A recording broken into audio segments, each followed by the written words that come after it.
Alright, so I'm pretty much gonna rearrange this to show the positions for the Spanish qualifying, Spain's qualifying, the Spain GP pretty much, and I'm going to, I'd say, put my comments based on how everyone ended up in that position. Initially, I was thinking about going from P1 to P2, but I realized I wouldn't be rearranging it much, so I guess I will be going from P20 to P1. And yeah, we're pretty much going to go from the back of the grid moving forward, and pretty much let's see how it goes. And I feel like rearranging back of the grid, as I say it right now, I am very, very, very slowly regretting that decision. But let's hope that I wouldn't regret it too much. Because very unfortunately, Yuki, who isn't really in a bad spot, he's like, this is currently the driver standing. P1, P2, we have Oscar and Lando. I'm gonna mention which. You can't really see it based on the cars, but it's very unfortunate that Yuki would have to go back to P20.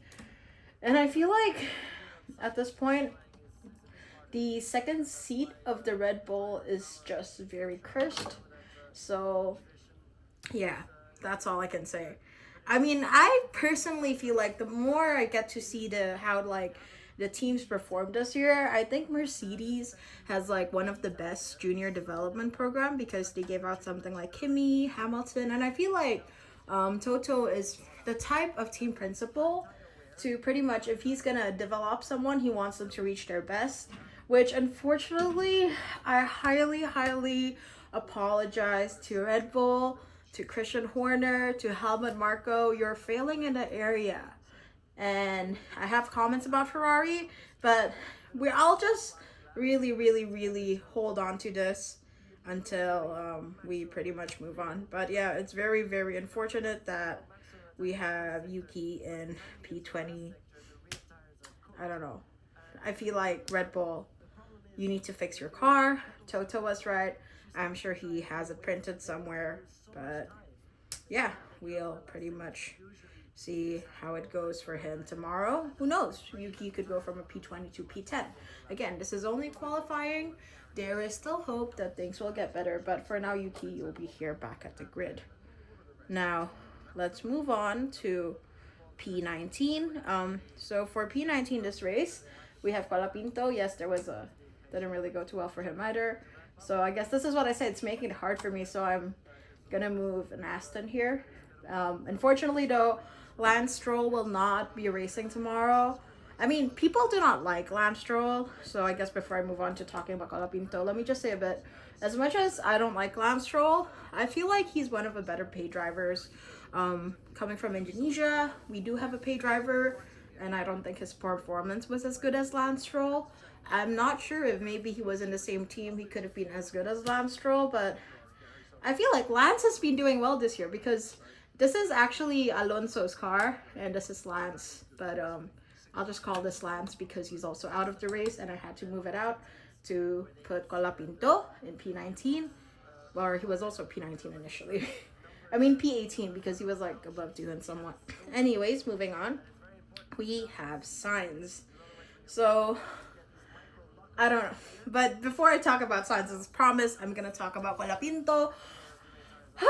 Colapinto, I feel, has the potential to do well, but same thing with Duhan. I don't know. In Williams, he did well, but again, if we're expecting him to be like as good as the others, I personally wouldn't really put him in that high of an expectation. I think that will be too stressful for him. So yes, P19. I don't know. Let's see if Colapinto's 5-race contract is gonna stay that way, because not gonna lie, I find his fans too aggressive. That's just the only thing I didn't like about him so far. But so far, I cannot really judge his performance. It's only the second race. I am not Red Bull. I'm not gonna judge Liam Lawson after 2 races.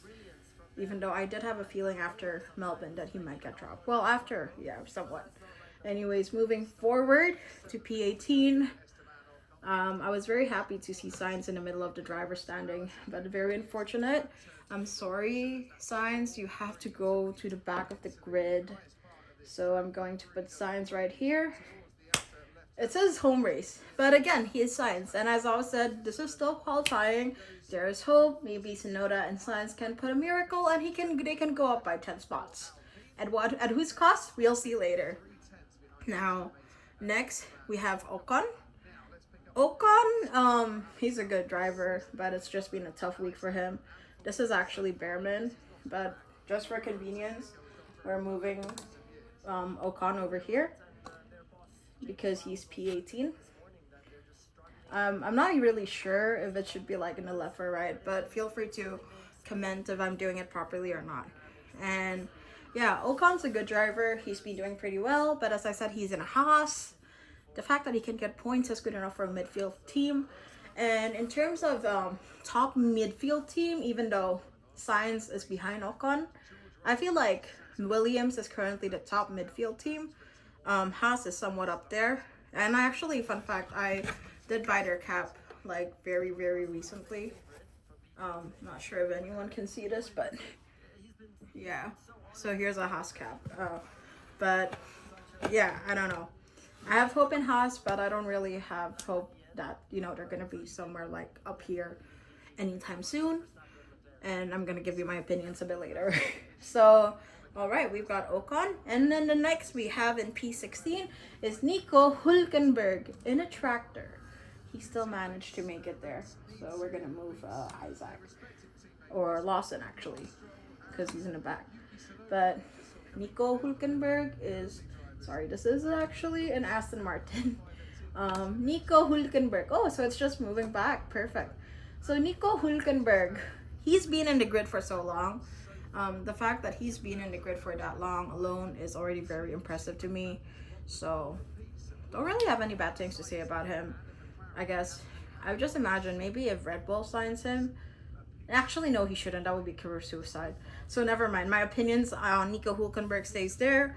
As for changes, he might stay the same. Maybe if he moves, he might move like up by a few positions. I feel like some drivers currently in the back of the grid who I have hopes might move on to this side of the grid would be Sonoda, Sainz, and Ocon because they've done it before. But again, who knows? Hülkenberg might surprise us and someone might mess up. We never know. All right, moving forward, we have Ollie Behrman. So here's this Ollie right here. This is Ollie. And Ollie Behrman is going to be here. Oh, whoops. I accidentally dropped him here. It's okay. We got him fixed. But yeah, the Ollie Behrman is here. And then he's pretty much, I'd say, when he signed for F1, I personally expected him to have like Kimi's fate where he gets signed by a top team. Unfortunately, that wasn't the case. I do personally, again, in this part of the grid, I might add another driver who I believe could make it to the points, could be Ollie. It's just that Ollie and Ocon is in a Haas. Their car, not too reliable. But every time I think about it, I feel like Ocon's best decision was leaving Alpine because I feel like it was good that Alpine had two strong drivers like Pierre and Ocon, like Gasly and Ocon, but I just didn't feel like Alpine treats their driver well. Many days I personally feel like Alpine is trying so hard to be Red Bull, like how they try to keep on replacing their second driver, which is not good. So yeah, and again, I feel like the more I think about it, you know, Alpine doesn't deserve to act like Red Bull because they don't have a Verstappen, and I don't think they have a car as good as what Verstappen could drive or have a history of being as good as that so far. But I could be wrong. So yeah. All right. Ollie though, I have hope in him. If the car doesn't fail him tomorrow, he should be good.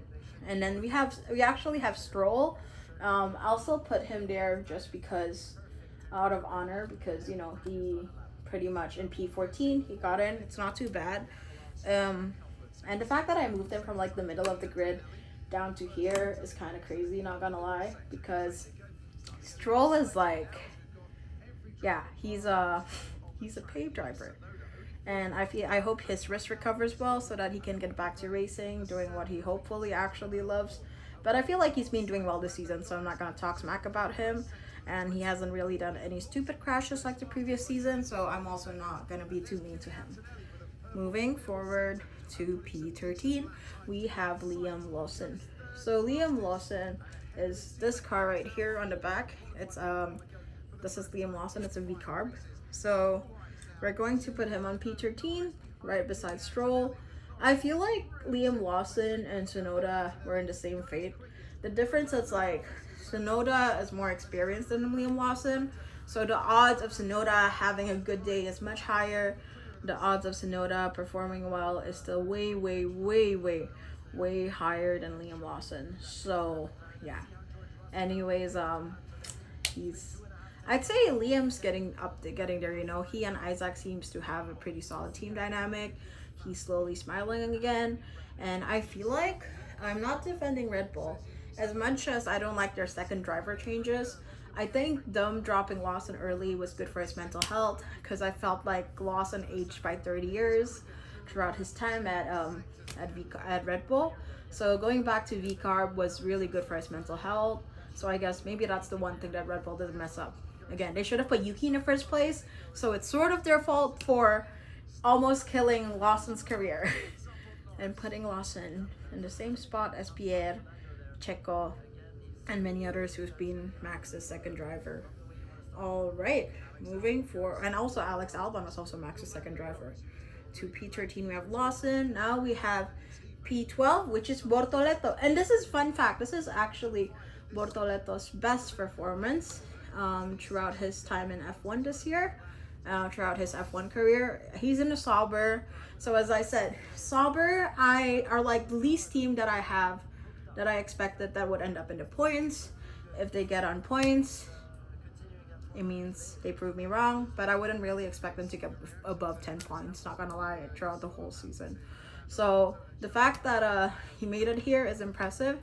If he can make it to P10, that's also impressive, especially he's a new driver. I do know he seemed to have a pretty good F2 career, so yeah, we'll see.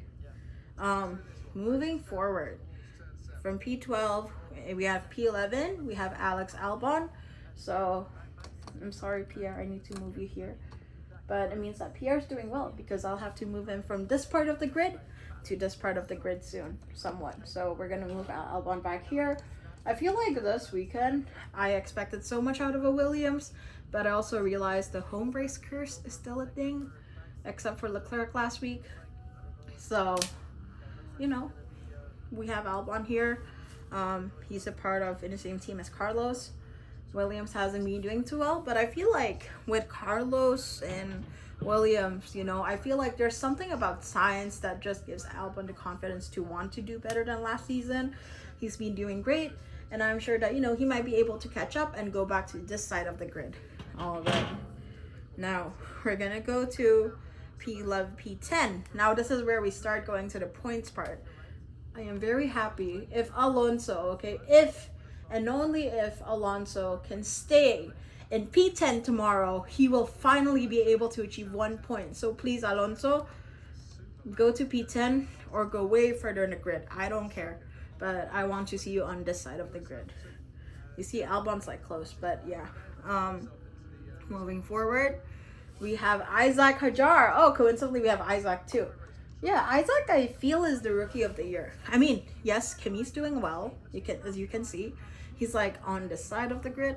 But I personally feel as good as Isaac is, and as good as Kimi is performing, Kimi has the lucky part that he's actually, you know, he has a good car, he has a good team, and he's not driving I mean, it's not exactly a tractor, but a V car, which isn't exactly the best car. So Isaac is like, I'm very impressed with his team dynamics. He's really proving me wrong in so many ways. He's a great driver. He wasn't really hyped at the beginning, but I'd say Isaac's doing amazing. All right, moving forward, Isaac's doing great. We have Pierre Gasly. So we're gonna move Kimi a bit, which is good, which means Kimi's ahead of the grid. I think this is the one part where like moving them ahead is a good thing, because it means that, you know, we're making space for people in the front. But Pierre Gasly is a good driver. Like, I know he's fast. Red Bull did kind of curse his career, but at least he's still in F1, so that's good. And yeah, it's very unfortunate again to repeat that at Yuki and had to retire at the end of the race, but I still think he did his best. I just feel like, Pierre Gasly and Yuki were such an amazing combination. Sometimes I don't know why. Every time I think about Pierre Gasly, I just think about his karaoke moments with Yuki. So yeah. And now that we have Pierre Gasly in P8, which means he might be getting points. And Alpine is, I'd say, up there. So I'd say in terms of midfield team, I'd probably rank it in the order of Williams, Haas, then Alpine. I'm sorry, Williams, V-Carb, somewhat. I'd say Williams, V-Carb, or Williams, Haas, V-Carb, then Alpine. The reason I say that for a midfield team, I go by that ranking is because Williams, we have two very strong drivers. Haas, we have one rookie, who's a pretty strong driver, and another experienced strong driver, which is a great combination. But very unfortunately, we have Pierre. Well, no, Pierre is in Alpine, but Pierre is very unlucky in Alpine because his second driver keeps on changing. I feel like V-Carb is better in a sense. So yeah, I'd say Haas and V-Carb, because Haas seems to do a better job than V-Carb in terms of like pretty much, supporting their drivers. So I'd say, yeah, Haas and V-Carb is up there below Williams. And yeah, I feel like I keep on going round and around with that statement. All right, moving forward, we've got Pierre Gasly, and we've got Charles Leclerc. I'm still like trying to read this again. Above Pierre Gasly, we've got Charles Leclerc. Oh, this is kind of nice. I just need to do like a backward. But bro, yeah, Ferrari isn't doing a really, really good job supporting their drivers. They're just lucky that they've got hella good drivers. But Leclerc's in P7. And do you know who's before him? Kimi Antonelli. So unfortunately we have to move Hamilton here, but yeah. So we got Kimi Antonelli. Kimi Antonelli is also doing well. I mean, Leclerc, I think he was like not very hoping to win Monaco last week, just because he knows how bad the Ferrari car is compared to the McLaren. Like, the McLaren is a rocket ship right now, and because it's a rocket ship, he's like, no way I can beat them. Let me aim for P2. Sometimes I think that maybe the reason Oscar decided to be P3 is out of respect to his brother, because Oscar Piastri Leclerc and Charles Leclerc. But yeah, so this is Leclerc over here. He's, I don't know, could have done better. And then before Leclerc, we have Antonelli, which is also a good thing. Antonelli, I feel, is the strongest rookie, but I also feel like, unlike Isaac, he has all the support that he needs to be up here, and Toto is very kind, very supportive of him, so I feel like that's also a factor. Please don't go after me for saying that, but I'm just stating facts. So yeah, Antonelli's been doing great. I'm glad that Mercedes is back on this side after such a horrible week in Monaco last week. And now it's time for us to put Lewis Hamilton. So Lewis Hamilton, I think he's in this recovery phase now. The fact that he made it to P5 is impressive. So I'm very happy for him. I hope he doesn't lose hope. But not gonna lie, Lewis, to be very blatantly honest with you, I feel like your odds of winning a world championship is not that high with a Ferrari. Maybe if he stayed with Mercedes, I don't know.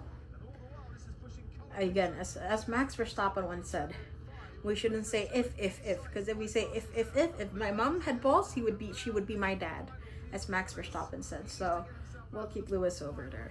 But I'm glad that Lewis is finally closer to the front row. And then we've got our dear George Russell, who is finally back to his consistency after about a couple of weeks of not being consistent in Imola and Monaco. So assuming he can keep his position, he should be fine. But again, it's quali. It's going to be a big jumble next week. For tomorrow's race. So we'll see what happens. But yeah, George Russell is back. I think what's crazy is that when I look at the result, George Q1 is about 112.806, right? And then Verstappen is 1.12798. So he was like only 8 seconds away from pretty much beating Verstappen. So yeah, he's a great driver, but I feel like, the only way George might get a world championship is if the top three over here messes up, stops being consistent, Verstappen retires in the middle of the year, because again, Verstappen is unstoppable. Piastri may mess up. Lando mess up big time because he messes up a lot. But yeah, I feel like even Nico Rosberg said that he could see that Piastri's like got his head in the game. So I'm really hoping Piastri. Okay, we'll talk about Piastri in a bit, but first we'll talk about Verstappen. I'm very happy to see Verstappen in top three. He is my favorite driver. One of my favorites. It's actually a tie with Piastri. One of the reasons is because Verstappen is a phenomenal driver, but because I lived in Melbourne for a couple of years, Piastri is my number one driver, because I gotta support my hometown driver, like even if Piastri was still P20, I still support Piastri because he's my closest thing to who I can call a hometown driver. So yeah, but back to Verstappen, he's a phenomenal driver. Like, Verstappen is the only dude I'd say he'd be in quali in like P20 and he can make it down to P1, right? But in this case, he's in P3, so he could be P1, he could be P2, we will see. I feel like Verstappen, though, hasn't been super aggressive this year, so that's great. He's been a pretty solid driver. All right, and for P2, we have Lando Norris. I was actually on an Uber on the way to the gym this morning when I was watching it, and I was on an Uber share, right? So it was a really tight moment, and I was like, oh, there's only 17 seconds left? Will Piastri even be able to go and beat Norris? I don't know. I was being very hopeless. But also, I don't want to be too hopeful for tomorrow, because in Imola, we saw how Piastri, he lost against Verstappen because he made one mistake. But I hope he doesn't repeat it, and I hope he wins. But we'll see. Back to Norris, I'm glad he won the Monaco GP. Norris, just personally, I don't know why, isn't exactly my favorite driver.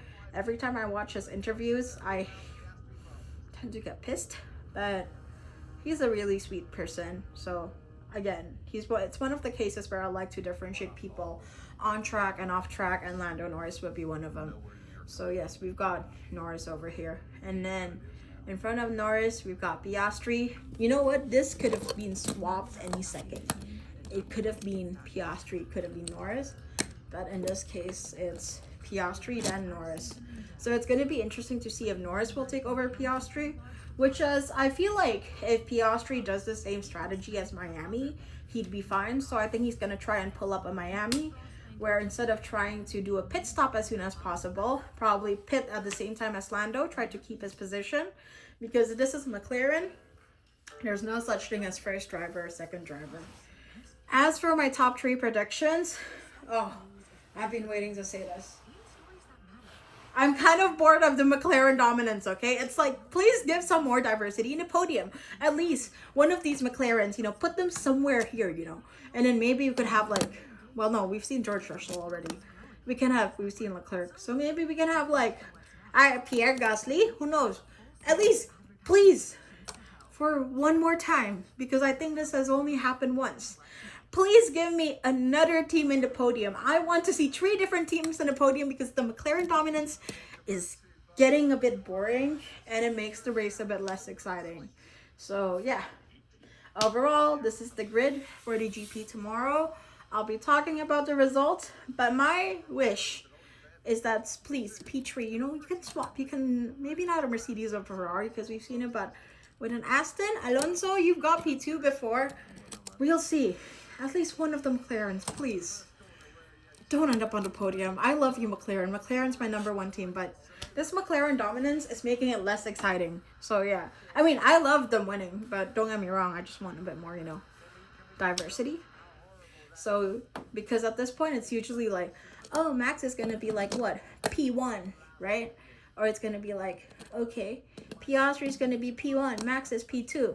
Or maybe we have Lando P3. Or maybe, okay, we might have Max P4, George P3, P2. I don't know. And the fact that George always ends up in top 5 for most races other than Imola and Monaco is pretty impressive.